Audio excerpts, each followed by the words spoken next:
Hi, Tony here. Welcome to the channel where you find me at Sweet Lamb in Wales for the Ducati off-road experience.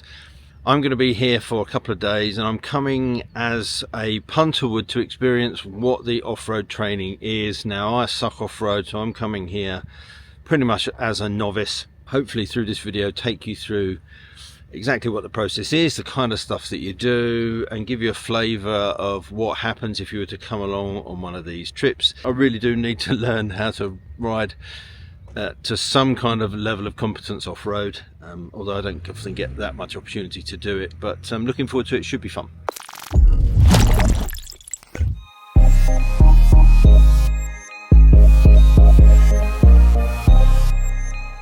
The Sweet Lamb complex is nestled in the Cambrian Mountain region of mid Wales and surrounded by the Hafren Forest. It's a trail rider and adventure biker's paradise, boasting over 6,500 acres of land that incorporates a network of roads, tracks, forest trails and much more. Historically, the site has formed part of the Welsh Rally and the Lombard RAC Rally and is still extensively used by rally and Dakar team racers alike. Aside from all of the natural features, Sweet Lamb has a number of specific training areas that satisfy everyone from complete novices to experienced off-roaders. There are areas for you to learn and practice every skill and facet you could ever need. It is also home to over 3,000 head of sheep, cared for and looked after by local shepherd Hugh and his gorgeous sheepdog Roy. What a good boy he is. Ducati have chosen Sweet Lamb as the home for their brand new DRE Ducati Riding Experience Adventure Academy and have built a superb facility. I was kind of expecting a couple of porter cabins or something similar, but was greeted with this state-of-the-art hospitality suite where there's room to spread out in comfort, get changed, and I imagine this is a blessing on some of the nasty days of weather that Wales can throw at you. There's a nice little tie-in with Lavazza, so the coffee is excellent, as is the catering. Ducati UK CEO Fabrizio Cazzoli joined us for the event and even cooked us a delicious pasta dish for lunch, but I can't promise you'll get the same. Italian pasta. However, the catering and refreshments are top class.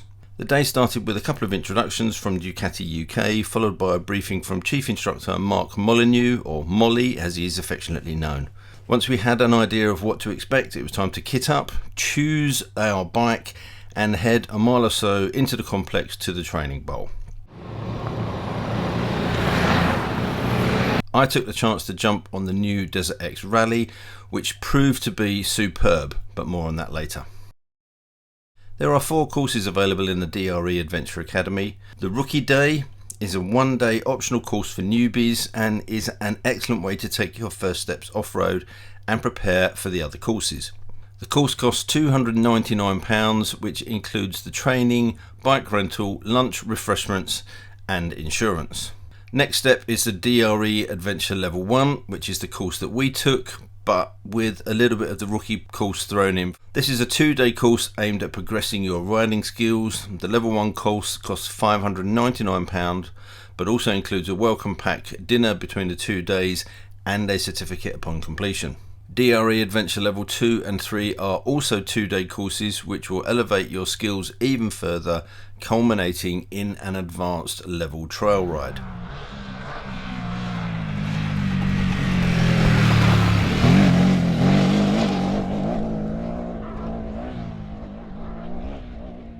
The fleet of bikes available include both the Desert X and Desert X Rally.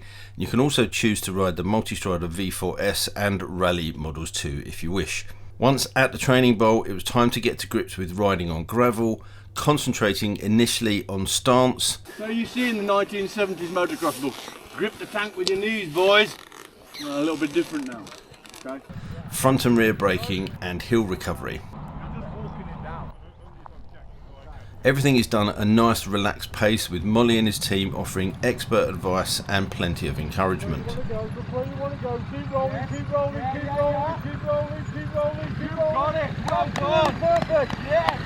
You have lots of time to practice and the group doesn't move on until the instructors are happy that everyone has grasped the particular skill that they're teaching.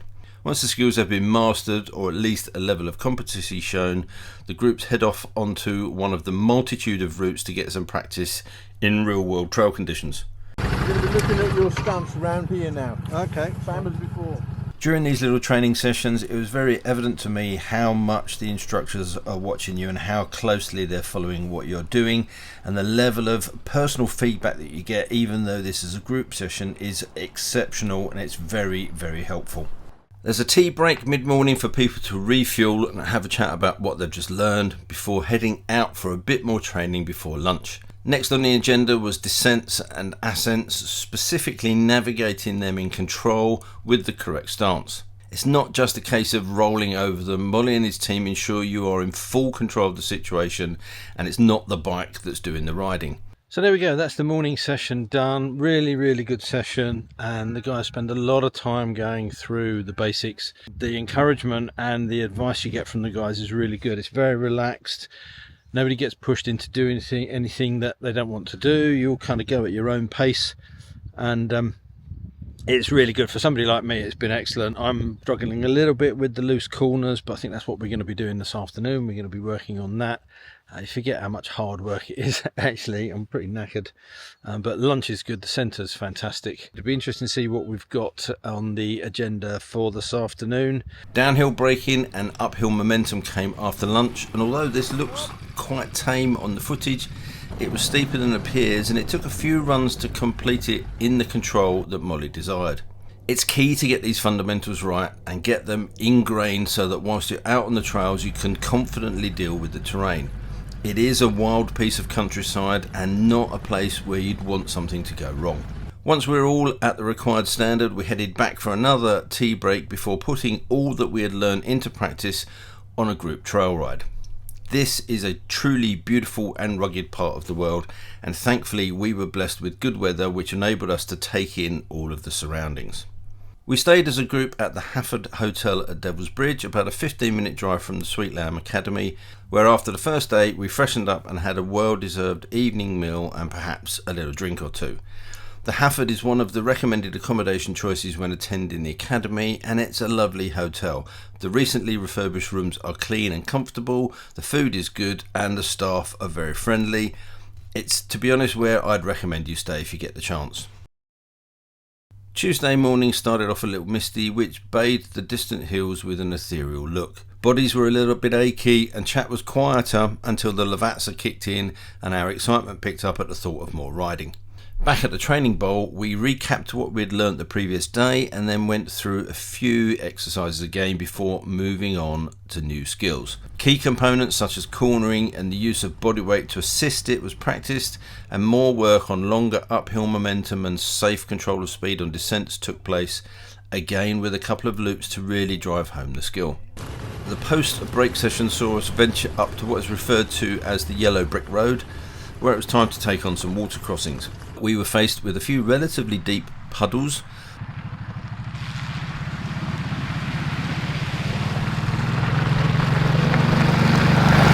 Molly and the team taught us what to look out for on such crossings, where best to tackle the water, and some key trail knowledge.